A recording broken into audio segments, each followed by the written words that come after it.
The emerald pendant sparkled in the sunlight as Pearl Calloway clutched it tightly, her heart racing as she peered through the dusty window of the stagecoach. Silverton, Colorado Territory, 1878, a town where she knew no one, where she would start anew as a bride to a man she'd never met.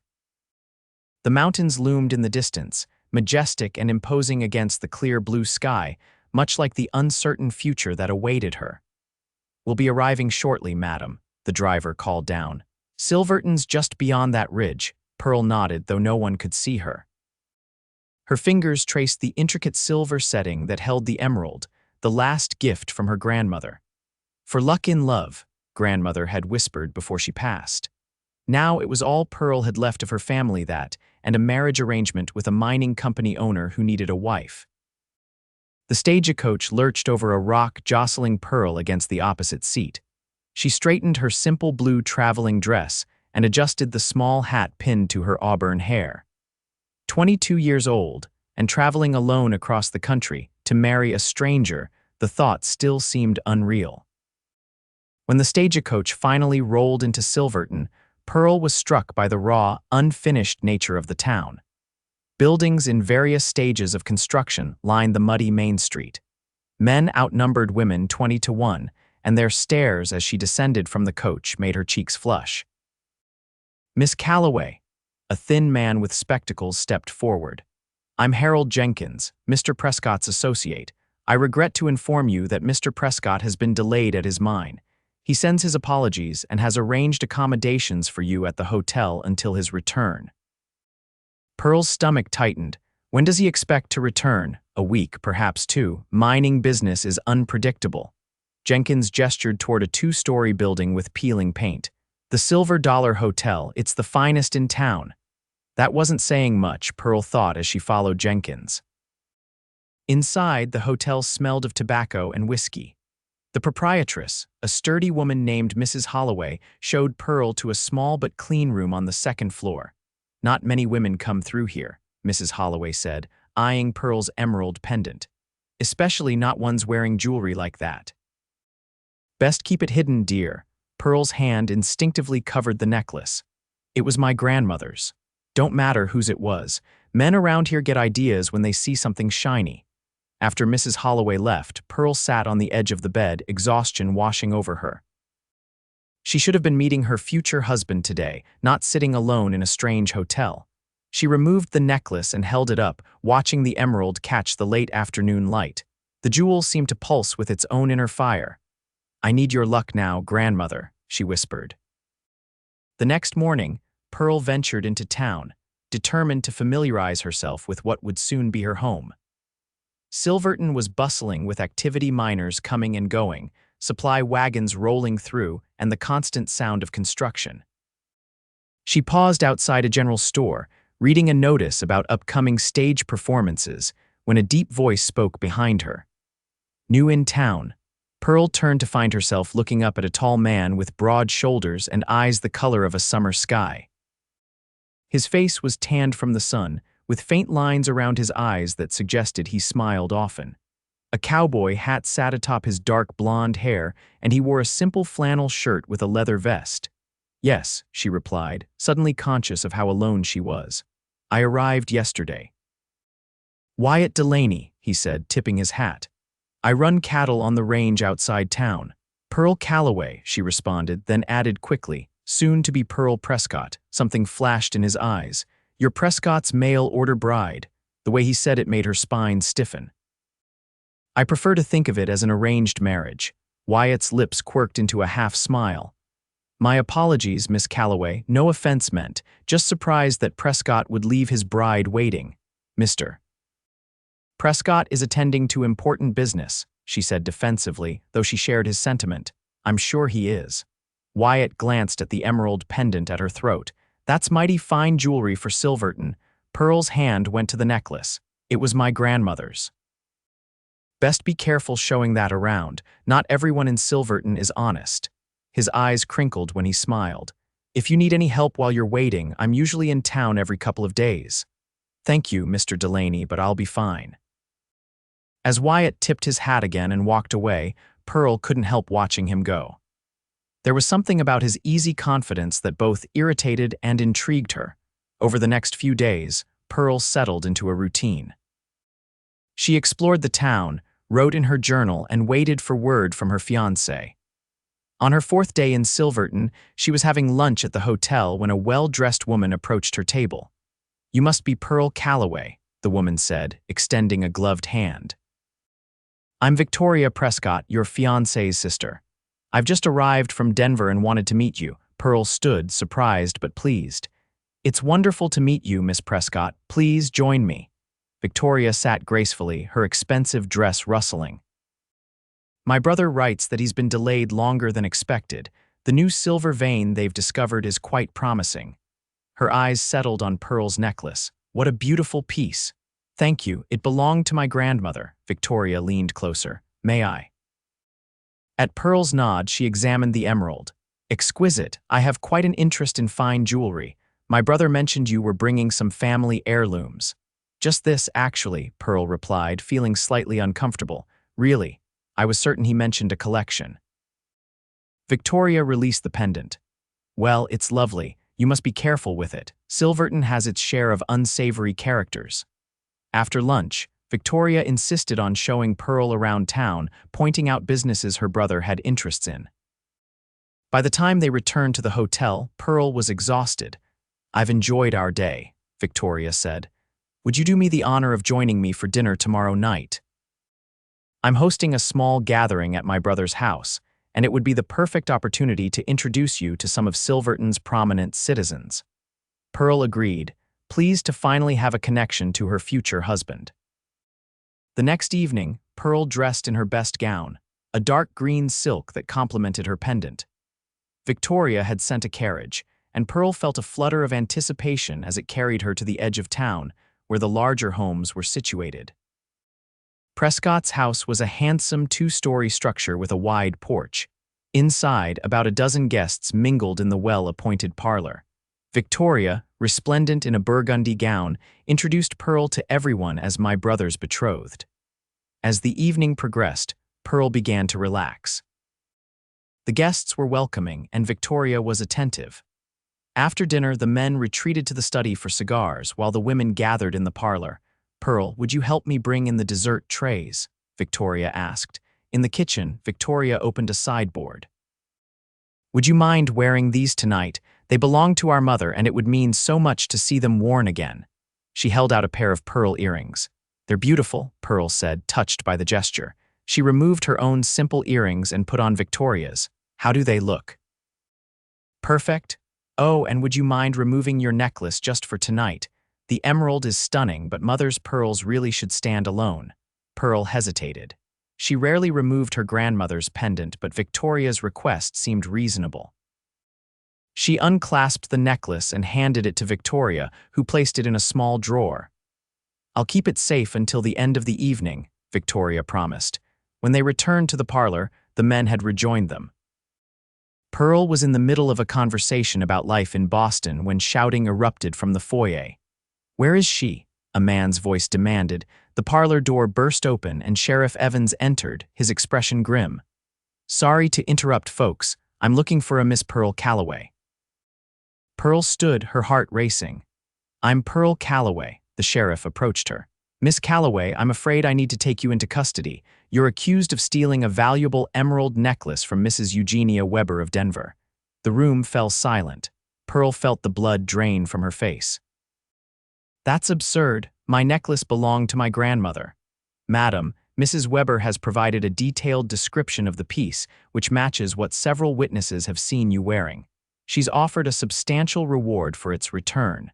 Victoria stepped forward. "Sheriff, there must be some mistake. Pearl is my brother's fiancé." "I'm sorry, Miss Prescott, but I need to do my job. Where is the necklace now, Miss Calloway?" Pearl turned to Victoria. "In the drawer where you put it." Victoria's expression turned confused. "What drawer?" "You were wearing your necklace when you arrived." But Pearl stopped, seeing the look in Victoria's eyes. Cold realization washed over her. "You asked me to remove it. You said you'd keep it safe." "I did no such thing," Victoria replied, her voice soft with concern. Sheriff, I fear the journey west may have been taxing on Miss Calloway's nerves. The sheriff frowned. Miss Calloway, if you've hidden the necklace, it would be better to return it now. I didn't hide it. It's in that drawer in the kitchen. Pearl pointed, her voice rising. Victoria put it there. When they searched the drawer, it was empty. Miss Calloway, I need you to come with me, the sheriff said, taking her arm. This is ridiculous. I didn't steal anything. Pearl looked around at the guests, their faces showing shock and disapproval. Victoria, tell them the truth. Victoria shook her head sadly. I truly hoped my brother had chosen well. I'm sorry, Sheriff, we had no idea. Pearl spent the night in the town jail, a small, cold cell with a hard cot. She couldn't believe what had happened.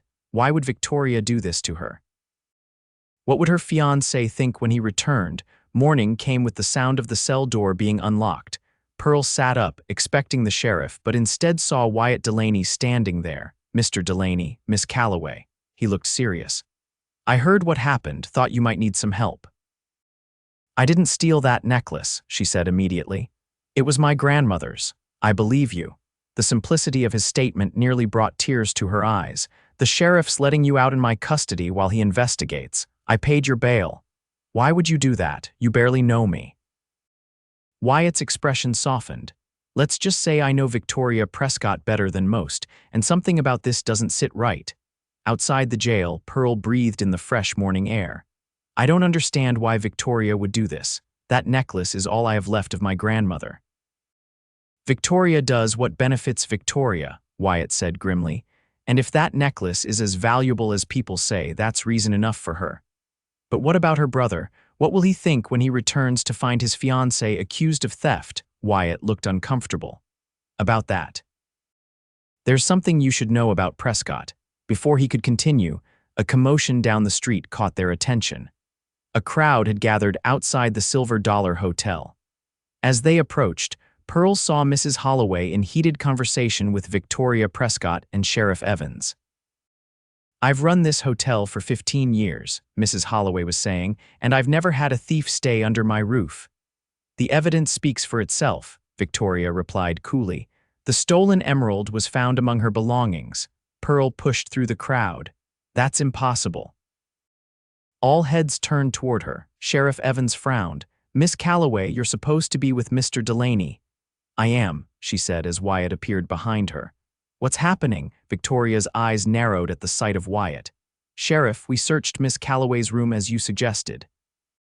The emerald was hidden in the lining of her trunk. That's a lie, Pearl exclaimed. You took it last night and now you're framing me. Sheriff, Wyatt interjected. I'd like to see this evidence. Inside Pearl's room, Sheriff Evans showed them the necklace, now wrapped in a handkerchief. Pearl reached for it, but the sheriff pulled it back. That's my grandmother's necklace, she insisted. Mrs. Weber has provided documentation proving it belongs to her family, Victoria said smoothly. It was stolen from her home 3 weeks ago, along with other valuable items. That's impossible, Pearl replied. I've had this necklace since my grandmother died 2 years ago. I have never even been to Denver. Sheriff, Wyatt said, I'd like to examine the necklace. After a moment's hesitation, the sheriff handed it to him. Wyatt turned it over carefully, then held it up to the light. Is there something specific about this emerald, a flaw or unique characteristic? Victoria frowned. Why? Mrs. Weber would know if it's truly hers. There's a small inclusion shaped like a crescent moon, Victoria replied promptly. Barely visible unless you know where to look. Wyatt examined the stone again. I don't see any crescent-shaped inclusion. Let me see, the sheriff said, taking the necklace back. After studying it, he shook his head. I don't see it either. It's very subtle, Victoria insisted, reaching for the necklace. Let me show you. As Victoria held the emerald, Pearl noticed something strange. Your hands are trembling, Miss Prescott. Are you nervous about something? Victoria's expression hardened. Don't try to deflect attention, Miss Calloway. You're the thief here. If I'm a thief, Pearl challenged, then how did I know the necklace was in a drawer in your kitchen last night? A drawer only you and I knew about. You're confused, distraught at being caught. Sheriff, Wyatt interrupted, I suggest you hold the necklace as evidence until Mrs. Weber can identify it in person. Victoria's composure cracked slightly. That's unnecessary. I can identify it on her behalf. That's not how the law works, Miss Prescott, the sheriff replied, pocketing the necklace. I'll wire Mrs. Weber to come to Silverton. And in the meantime, Wyatt added, Miss Calloway will stay at my ranch. She'll be in my custody but away from town gossip. Victoria's eyes flashed. That's highly inappropriate, Mr. Delaney. She's my brother's fiancé. Is she? Wyatt challenged. Because I received a letter from Thomas Prescott 3 days ago. He's in California and has been for 6 months. The color drained from Victoria's face. Pearl stared at Wyatt, then at Victoria. What is he talking about? It seems, Wyatt said slowly, that Victoria has been impersonating her brother in letters. Thomas Prescott never arranged for a bride. Pearl felt the room spin. But the advertisement, the arrangement. All Victoria, Wyatt confirmed. Sheriff, I believe you should be investigating Miss Prescott, not Miss Calloway. Victoria backed toward the door. This is absurd. I was simply helping my brother find a suitable wife. By stealing her necklace and framing her for theft, Wyatt challenged. The sheriff blocked Victoria's retreat.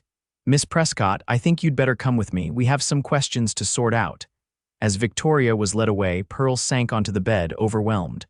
I don't understand. Why would she do this? Wyatt sat beside her, keeping a respectful distance. Victoria's been in financial trouble for some time. Your necklace is valuable, and she likely saw an opportunity. So there never was a marriage arrangement. Mr. Prescott doesn't even know I exist. I'm afraid not.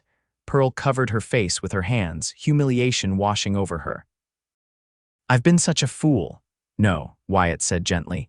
You were deceived by someone skilled at manipulation. Victoria's done this before, though never quite so elaborately. Pearl looked up. You seem to know her well. A shadow crossed Wyatt's face. We were engaged once, years ago.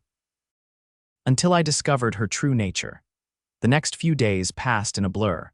Pearl moved to Wyatt's ranch, staying in a small cabin usually reserved for the ranch cook.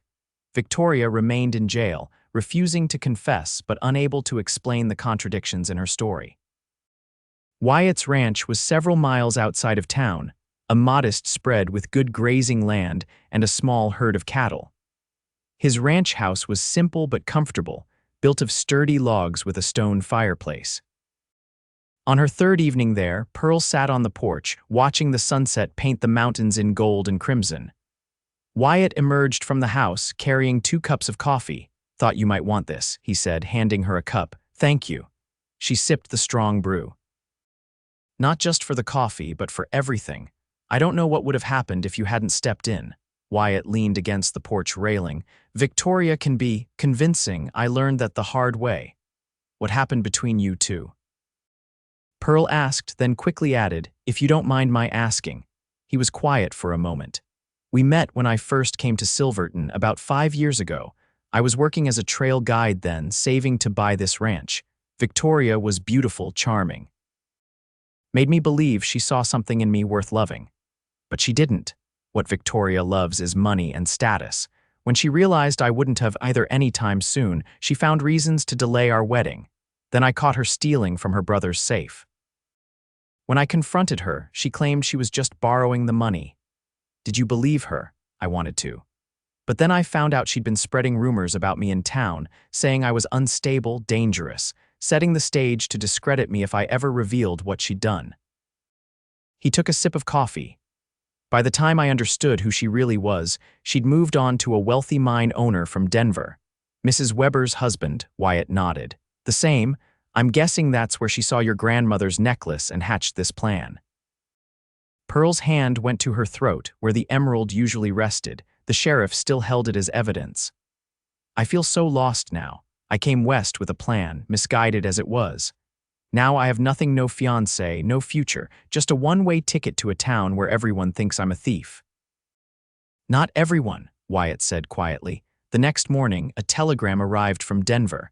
Mrs. Weber would arrive in 2 days to identify the emerald. Pearl felt a flutter of hope that her name might finally be cleared, but anxiety still gnawed at her.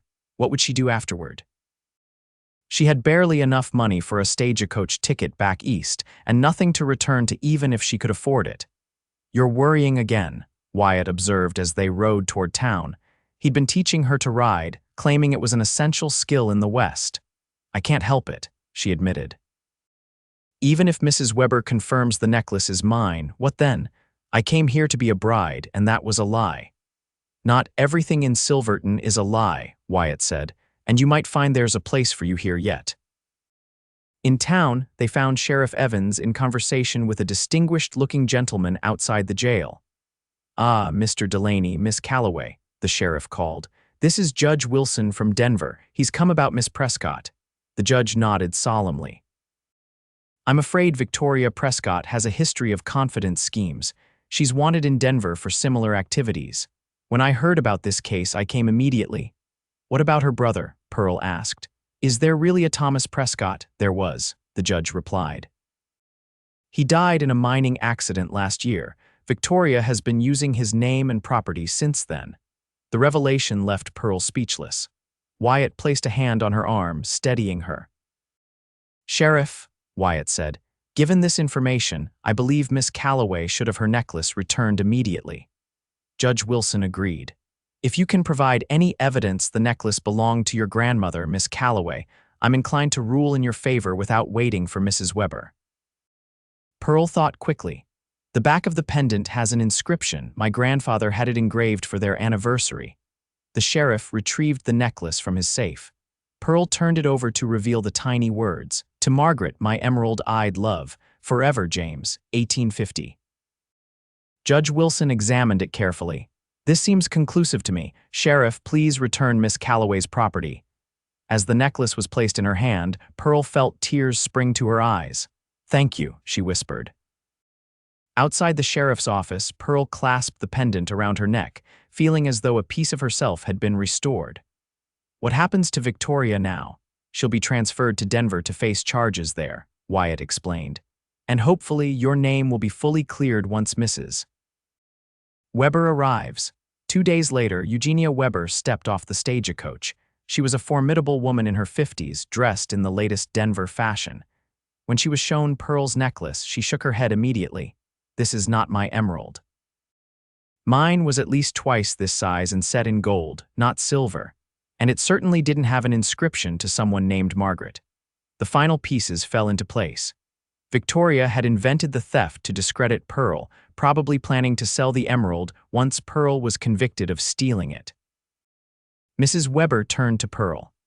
"I understand you were misled by Victoria Prescott. She worked as my husband's secretary briefly and stole several valuable items when she left. I'm sorry you were caught in her web of deceit."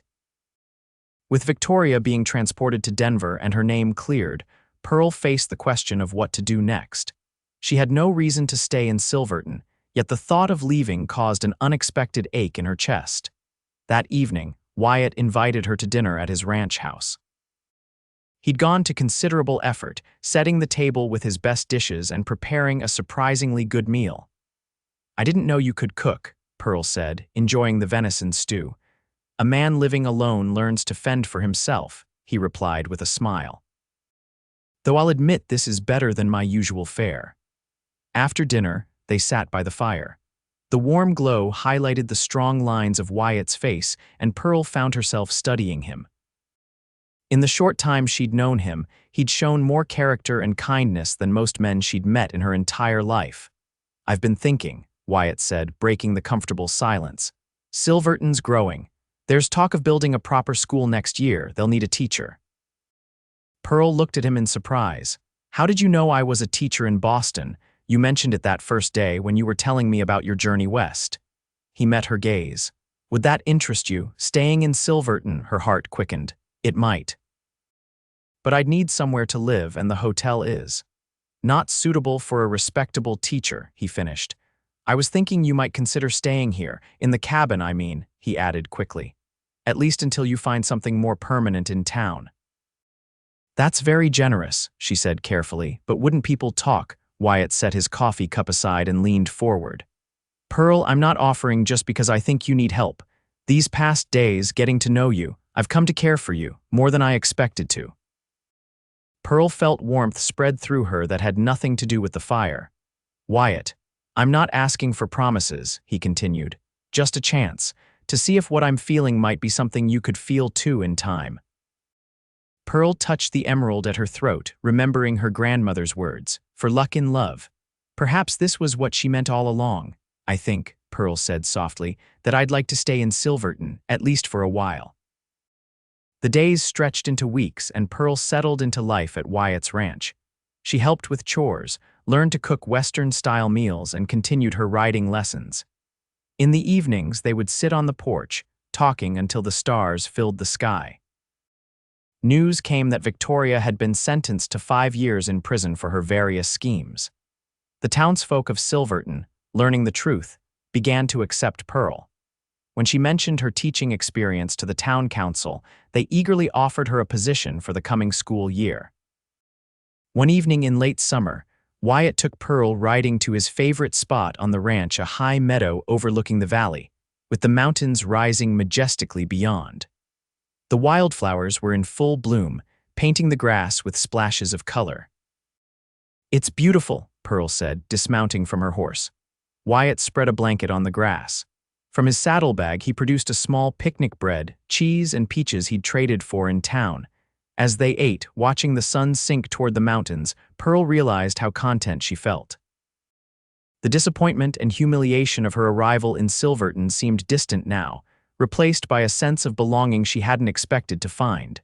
"A penny for your thoughts," Wyatt said, noticing her contemplative expression. "I was just thinking about how strangely things work out. I came west to marry a man who didn't exist, and instead—" She trailed off, suddenly shy. "Instead," he prompted gently. Pearl met his gaze. "Instead, I found something real, someone real." Wyatt took her hand, his touch warm and reassuring. "Pearl, I need to ask you something." Her heart skipped. "Yes. When I first met you, you were waiting for a husband you'd never met. I don't want to rush you or make you feel obligated in any way, but—" He reached into his pocket and pulled out a small wooden box. "I've been carrying this around for days, waiting for the right moment." He opened the box to reveal a simple gold band set with a small pearl. "It's not as fancy as your necklace, but it's perfect," she whispered, tears springing to her eyes. "Pearl Calloway, would you do me the honor of becoming my wife? Not because you need a home or because I need a wife, but because I love you, and I hope you might love me too." She touched her emerald pendant, then took his face in her hands. "I do love you, Wyatt Delaney. Yes, I'll marry you." As he slipped the ring onto her finger, the last rays of sunlight caught the emerald at her throat, sending green fire dancing across their joined hands. "Your grandmother's necklace," Wyatt said. "It really did bring you luck in love," Pearl smiled. "I think it brought us both exactly where we were meant to be." They were married in October, when the aspen trees turned the mountainsides to gold. The ceremony was small, held in the newly built church with most of the town attending. Pearl wore a cream-colored dress she'd sewn herself, with her grandmother's emerald at her throat and Wyatt's pearl ring on her finger. Judge Wilson returned from Denver to perform the ceremony, bringing news that Victoria would remain in prison for the foreseeable future. Mrs. Weber sent a wedding gift, a fine set of china that arrived on the stagecoach with a note wishing them happiness. As Pearl spoke her vows, she thought of how differently things might have turned out. If Victoria's scheme had succeeded, if Wyatt hadn't believed in her innocence, if she'd never had the courage to come west at all. The path had been difficult, but standing beside Wyatt, she knew it had led her home. Their first year of marriage brought challenges. The winter was harsh, with snowstorms that isolated the ranch for weeks at a time. The spring cattle drive tested Wyatt's skill and Pearl's newfound resilience. The school where Pearl taught grew from 8 students to 15 as more families settled in the area. Through it all, their bond deepened. Pearl learned the rhythms of ranch life, and Wyatt discovered the joy of coming home to someone who truly cared for him. They built a life together, day by day, moment by moment. On their first anniversary, Wyatt presented Pearl with a small wooden box he'd carved himself. Inside was a silver chain designed to hold her emerald pendant. "I noticed the original chain was wearing thin," he explained. "I had this made in Denver, so you never have to worry about losing your grandmother's gift." Pearl's eyes filled with tears as she transferred the pendant to its new chain. "It's perfect, Wyatt, thank you." He helped her fasten it around her neck, his fingers lingering on her skin. I never told you, but the day I first saw you in town, it was the emerald that caught my eye. It seemed to glow like it was trying to tell me something. What do you think it was saying? She asked, smiling. That I should pay attention, that something important was happening. He drew her close, and it was right. As their second year of marriage began, Pearl discovered she was expecting a child. The news filled their home with joy and anticipation. Wyatt expanded the ranch house, adding a nursery with windows that faced the sunrise. In the spring, as wildflowers once again carpeted the meadows, their daughter was born. They named her Margaret after Pearl's grandmother and called her Maggie. She had Wyatt's blue eyes and Pearl's auburn hair, and from her earliest days showed a determined spirit that made them both laugh. When Maggie was a few months old, a letter arrived from Boston. Pearl's childhood friend had finally tracked her down and wrote with news from back east. As Pearl read the letter on the porch, with Maggie sleeping in her arms, she felt a profound gratitude for the twists of fate that had brought her to this moment. Wyatt joined her, sitting close enough that their shoulders touched. Good news from home. Yes, Pearl said, but this is home now. She looked out at the mountains, painted gold by the setting sun. I can't imagine being anywhere else, he followed her gaze. Even with all the hardships, the winters, the work, the isolation, especially with all that. She leaned against him. Those things make what we have more precious.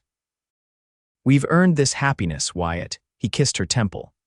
That we have, Mrs. Delaney, that we have. As Maggie grew, the emerald pendant became a source of fascination for her. Pearl would often find her small daughter reaching for the green stone, mesmerized by its color and sparkle. Someday it will be yours, Pearl told her. And you'll know its story, how it brought me to your father and how it helped create our family. By the time Maggie was 3, Silverton had grown into a prosperous town. The railroad had arrived, bringing more settlers and opportunities. Pearl's school now had a proper building and 27 students. Wyatt's cattle business had expanded, and they'd added a small apple orchard that produced the sweetest fruit in the county. On the 5th anniversary of their meeting, Wyatt surprised Pearl with a journey. We're going to Denver, he announced one evening. Just the 3 of us. The railroad makes it an easy trip now, and I think it's time we showed Maggie a bit more of the world. In Denver, they stayed at a fine hotel and visited shops and restaurants Pearl had only read about in newspapers. On their second day, Wyatt led them to a photographer's studio. I want to capture this moment, he explained. The 3 of us together. In the formal portrait, Pearl wore her emerald pendant prominently. Maggie sat on her lap in a frilly white dress, while Wyatt stood behind them, his hand resting protectively on Pearl's shoulder. The photographer commented on the beautiful family they made, and Pearl felt her heart swell with pride. That evening, after Maggie was asleep in their hotel room, Pearl and Wyatt walked arm in arm through a small garden behind the hotel. I have one more surprise, Wyatt said, guiding her to a bench beneath a flowering tree. I've been saving for this since the day we married. He presented her with a velvet box. Inside was a delicate gold bracelet set with small emeralds that perfectly matched her pendant. Wyatt, it's beautiful, she breathed. But you shouldn't have spent so much. I wanted to, he insisted, clasping it around her wrist. To remind you that what started with one emerald has grown into something larger and more beautiful than either of us could have imagined. Pearl touched the cool stones. I don't need reminders. Every day with you and Maggie is a gift I never expected. Do you ever wonder what would have happened if Victoria's plan had worked? He asked. If you'd been convicted of theft, or if you'd just left Silverton after the truth came out? Sometimes, she admitted. But then I remember something my grandmother used to say. The right path isn't always the easiest one to find, but it's the one that feels like coming home when you're on it. She took his hand. This path, our life together, has always felt like home to me. As the years passed, their family grew. 2 years after their trip to Denver, Pearl gave birth to twins, a boy they named James, after her grandfather, and another girl they called Sarah. The ranch prospered, and they added more land and cattle. Pearl continued teaching until the twins were born, then focused on raising their children and helping with the ranch. Maggie, now 8, was a natural with horses, and spent every possible moment riding with her father. The twins, at 3, were curious and energetic, exploring every corner of the ranch with fearless determination. One evening, as Pearl sat on the porch mending a tear in one of James's shirts, Wyatt joined her with 2 glasses of lemonade. "I was thinking," he said, handing her a glass, "about how different our lives might have been." Pearl set her mending aside. "What brought this on?"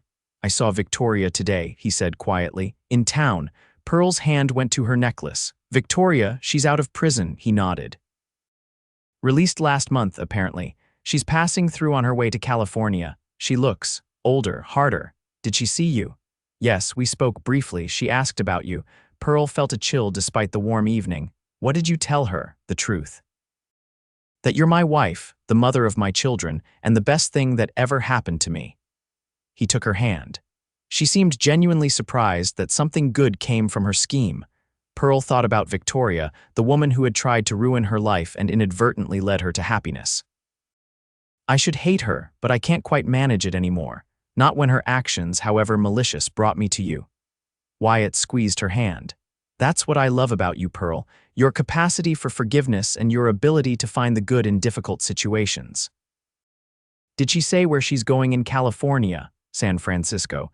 She mentioned something about a fresh start." He shook his head. "I hope she finds what she's looking for." "So do I," Pearl said, surprising herself with the sincerity of the sentiment. Later that night, as the children slept and the house was quiet, Pearl stood by the bedroom window, looking out at the moonlit landscape. Wyatt came up behind her, wrapping his arms around her waist. "Penny for your thoughts," he murmured against her hair. "I was thinking about journeys," she said. "How we never really know where they'll lead when we start them." "Having regrets?" he asked lightly, though she heard the faint note of concern. Pearl turned in his arms to face him. "Not a single one. I came west looking for security, for a place to belong. I found so much more." She touched his face, tracing the laugh lines that had deepened over the years. "I found you, I found love, I found myself." Wyatt pulled her closer. "Then I'd say your grandmother's lucky emerald did its job." "It did," Pearl agreed, resting her head against his chest. "Though I think we made our own luck along the way." As they stood together in the moonlight, Pearl thought of all the twists and turns that had brought them to this moment: a false marriage arrangement, a stolen necklace, an unexpected defender who became so much more. The emerald that had been meant to bring her luck in love had done exactly that, though not in any way she could have predicted. And in the end, she wouldn't have changed a single moment of her journey. For it had led her here, to this ranch, to this man, to this life that felt more right and more true than anything she had ever known. Outside, the Colorado night was filled with stars, each one a point of light in the vast darkness. Inside, in the home they had built together, Pearl and Wyatt held each other, grateful for the precious, imperfect, beautiful life. They shared a life that had begun with a single emerald and grown into a treasure beyond measure. Years later, when Maggie was 16 and the twins were 11, Pearl received a package from San Francisco. Inside was a small box containing a gold locket and a note. "Pearl, I learned recently that your grandmother's emerald truly was a family heirloom, not the stolen piece I claimed it to be. My actions were unforgivable, but perhaps this small gesture might begin to make amends. This locket belonged to my mother. I hope your daughter might wear it someday and think better of me than I deserve." Victoria. Pearl showed the note to Wyatt that evening. He examined the locket carefully before returning it to her. "Do you believe she's changed?" he asked. "I don't know," Pearl admitted, "but I'd like to think people can change for the better given enough time." "What will you tell Maggie? She knows the story of how we met." Pearl thought for a moment. "I'll tell her the truth, that people are complicated, that mistakes can be acknowledged, and that forgiveness is a gift we give ourselves as much as others." Wyatt smiled. "You always did see the best in people. It's one of the reasons I fell in love with you." That night, Pearl added Victoria's locket to the small wooden box where she kept her most treasured possessions, the original chain from her grandmother's necklace. The first pearl Maggie had found in the creek behind their house, a lock of each child's baby hair, and the letter Wyatt had written her on their wedding day. Each item told a part of their story, a reminder of the journey that had brought them together. But it was the emerald pendant, still worn almost daily after all these years, that symbolized it all: the deception that led to truth, the accusation that led to defense, the misfortune that led to the greatest blessing of her life. As Pearl closed the box, she thought of her grandmother's words once more. For luck in love. The emerald had indeed brought her luck, but it was the love, the deep, abiding love she shared with Wyatt and their children, that was the true treasure. And that, she knew with absolute certainty, would endure long after the sparkle of any jewel had faded. In the years that followed, the Delaney Ranch became one of the most successful in the region. Maggie, at 21, married the son of a neighboring rancher, combining their lands and expanding the family's holdings. James showed a talent for business and helped Wyatt establish connections with markets in Denver and beyond. Sarah, with her mother's love of learning, became a teacher in Silverton's now thriving school. On their 25th wedding anniversary, Wyatt took Pearl back to the meadow where he had proposed. Though both were now in their 50s, with strands of silver in their hair and lines of experience on their faces, the love between them had only deepened with time. "I've been thinking," Wyatt said as they sat on a blanket among the wildflowers, much as they had done a quarter-century before, "about retiring. Letting James take over more of the ranch operations." Pearl looked at him in surprise. "You love ranching." "I do," he agreed, "but I love you more. And I've been thinking it might be nice to see more of the country together. Maybe even visit that Boston of yours someday." Pearl's heart swelled. After all these years, he still found ways to surprise her. "I'd like that, Wyatt, very much." He took her hand, his fingers finding the pearl ring he'd placed there so many years ago. "Then it's settled. We'll start planning for next spring." As the sun began to set, painting the sky in brilliant oranges and pinks, Pearl touched the emerald at her throat, the constant companion of her journey from an uncertain bride to a woman who knew exactly who she was and where she belonged. "Do you remember what you said to me the day we met?" she asked softly. Wyatt chuckled. "I believe I warned you about showing off that necklace." "You did," she agreed with a smile, "and then you said not everyone in Silverton is honest." "Well, I was right about that." Pearl leaned against him, comfortable in the closeness they'd built over decades. "You were. But what you didn't say, what neither of us knew then, was that sometimes the most dishonest beginnings can lead to the most authentic lives." Wyatt put his arm around her shoulders. "If someone had told me that day that the woman with the emerald necklace would become my wife, the mother of my children, and the center of my world, I'd have thought they were spinning tall tales. And yet, here we are," Pearl said, watching as the first stars appeared in the darkening sky. "Here we are," he echoed, his voice filled with quiet contentment. "Exactly where we're meant to be." As they made their way back to the ranch house, where their family waited to celebrate their anniversary, Pearl thought about the long, unexpected road that had brought her to this life. A false advertisement, a deceptive woman, a stolen necklace, all had conspired to lead her to Wyatt, to their children, to a happiness deeper and more enduring than she could have imagined. And at the heart of it all, an emerald pendant, not for its monetary value, but for the story it told and the legacy it carried. A legacy of resilience, of second chances, of finding love in the most unexpected circumstances.